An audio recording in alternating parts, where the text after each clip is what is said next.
માન્ય મંત્રી સાહેબો, તમે બેઠા છો, સાંસદ સાહેબ પણ છે.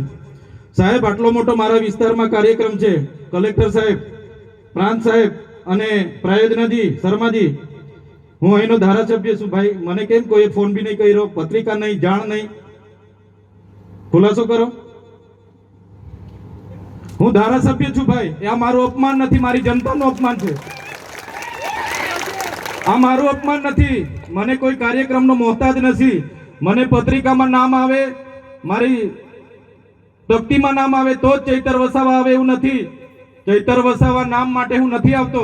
મારા જનતાના, મારા સરપંચે કીધું કે આટલો મોટો કાર્યક્રમ છે શિક્ષણનો, સાહેબ તમારે આવવું પડશે, એટલે મેં આવ્યો છું. અને કલેક્ટર સાહેબ, તમારી જવાબદારી છે, તમે વહીવટ છો, તમે મને ફોન કરીને જણાવો ને કાર્યક્રમ છે. મંત્રી સાહેબ ગાંધીનગરથી આવે છે, કઈ તકલીફ છે અમારાથી તમને? પ્રાયોજનાજી, શર્માજી, તકલીફ હે આપકો? તો કેમ ભાઈ તમે અમને જાણ નથી કરતા? કેમ આમંત્રણ નથી આપતા?